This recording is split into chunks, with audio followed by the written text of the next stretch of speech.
Hello everyone.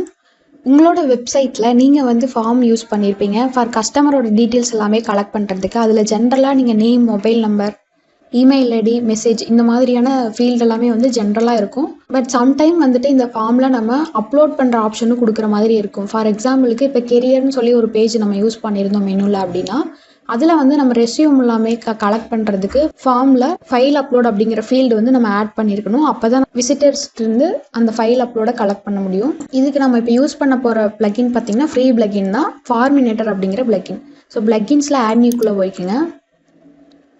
இதில் search பிளக்கின்ஸில் ஃபார்மினேட்டர் அப்படின்னு சொல்லி போட்டுக்கோங்க. இந்த பிளக்கினை இன்ஸ்டால் பண்ணி ஆக்டிவேட் பண்ணிக்கோங்க. இப்போ பார்த்தீங்கன்னா உங்களுக்கு இந்த லெஃப்ட் சைடில் ஃபார்மினேட்டர் அப்படின்னு சொல்லி ஆட் ஆகிருக்கும். இதில் ஃபார்ம்ஸ்குள்ளே போய்க்குங்க. நீங்கள் கீழே வந்தீங்கன்னா ஆட் நியூ அப்படின்னு இருக்கும். இதை வந்து கிளிக் பண்ணிக்கோங்க. இங்கே பார்த்தீங்கன்னா பிளாங்க் ஃபார்ம் அப்படின்னு இருக்கும். இதை கொடுத்துட்டு கிரியேட் பிளாங்க் ஃபார்ம் கொடுத்துருங்க. இப்போ இந்த இடத்துல பார்த்தீங்கன்னா உங்களுக்கு இன்சர்ட் ஃபார்ம் ஃபீல்ட்ஸ்னு இருக்கும். இதை வந்து கொடுத்துருங்க. கொடுத்துட்டு உங்களுக்கு என்னென்ன ஃபீல்டெல்லாம் வேணுமோ அதை வந்து நீங்கள் கிளிக் பண்ணுங்கள். நேம், இமெயில், ஃபோன் நம்பர், இதில் பார்த்தீங்கன்னா நிறையா ஃபீல்டு இருக்கும். உங்களுக்கு ஃப்ரீ வெர்ஷன்லேயே நிறையா ஃபார்மினேட்டரில் நிறைய ஃபீல்டு இருக்கும். செலக்ட்டு, கால்குலேஷன், டேட் பிக்கர், இந்த மாதிரி நிறையா இருக்கும். இதில் பார்த்தீங்கன்னா இங்கே ஃபைல் அப்லோட் அப்படிங்கிற ஆப்ஷனும் இருக்குது. நம்மளுக்கு எல்லாமே உங்களுக்கு வேணுங்கிறத செலக்ட் பண்ணிட்டு இன்சர்ட் ஃபீல்டு அப்படிங்கிறத கொடுத்துட்டிங்கன்னா இந்த மாதிரி உங்களுக்கு வந்துடும். இதுக்கப்புறமா நீங்கள் வந்து இந்த இடத்துல லெஃப்ட் சைடில் கொண்டு வந்தீங்கன்னா இப்படி ட்ராக் அண்ட் ட்ராப் பண்ணுற மாதிரி உங்களுக்கு வரும். உங்களுக்கு இது ஈஸியாக இப்படி பிடிச்சிட்டு வந்து ட்ராக் அண்ட் ட்ராப் எந்த இடத்துல வேணுமோ அந்த இடத்துல நீங்கள் இந்த மாதிரி வச்சுக்கலாம். இப்போ இதில் வந்து நேம் அப்படிங்கிறதுலாம் இங்கே பார்த்தீங்கன்னா ஒவ்வொரு இதுக்கும் செட்டிங் ஐக்கான் இருக்கும். இதை நீங்கள் கிளிக் பண்ணிவிட்டு எடிட் ஃபீல்டு அப்படிங்கிறது கொடுத்தீங்கன்னா நீங்கள் வந்து இந்த செட்டிங்குள்ளே போய்ட்டு இது வந்து ரெக்வயர்டாக ஆப்ஷனலாக அப்படின்னு சொல்லி ஆப்ஷன் இருக்கும்.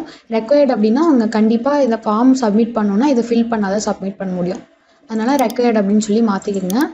அதே மாதிரி இந்த லேபிள் அப்படிங்கிறதுல அவங்களுக்கு வந்து என்ன மாதிரி காமிக்கணும் அப்படிங்கிறத நீங்கள் போட்டுக்கலாம். பிளேஸ் ஹோல்டர் அப்படிங்கிறது அவங்களுக்கு ஒரு எக்ஸாம்பிள் மாதிரி நீங்கள் கொடுக்கணும். இப்போ வந்து எக்ஸாம்பிள்னு போட்டு ஜான் இந்த மாதிரி நீங்கள் கொடுத்துட்டிங்கன்னா அவங்களுக்கு வந்துட்டு சப்மிட் பண்ணணும் அப்படிங்கிறதுக்கு ஒரு எக்ஸாம்பிள் மாதிரி நம்ம கொடுக்குறோம். இதெல்லாமே பண்ணிட்டு அப்ளை அப்படிங்கிறத கொடுத்துருங்க. இதே நீங்கள் கூட பப்ளிஷ் பண்ணிக்கலாம். பப்ளிஷ் பண்ணிவிட்டு இந்த ஐடி வந்து நம்ம எடுத்துக்கலாம். இந்த சார்ட் கோடு வந்து எடுத்துகிட்டு உங்களுக்கு எந்த பேஜில் வேணுமோ எடிட் வித் எலமெண்டர் அப்படிங்கிறத கொடுத்துட்டு விஜெட்டில் ஷார்ட் கோட் அப்படின்னு சொல்லி சர்ச் பண்ணலாம். இந்த சார்ட் கோட் எடுத்து வந்து உங்களுக்கு எந்த இடத்துல வேணுமோ அந்த இடத்துல இப்படி போட்டு இதில் வந்து அந்த சார்ட் கோடை பேஸ்ட் பண்ணிக்கோங்க.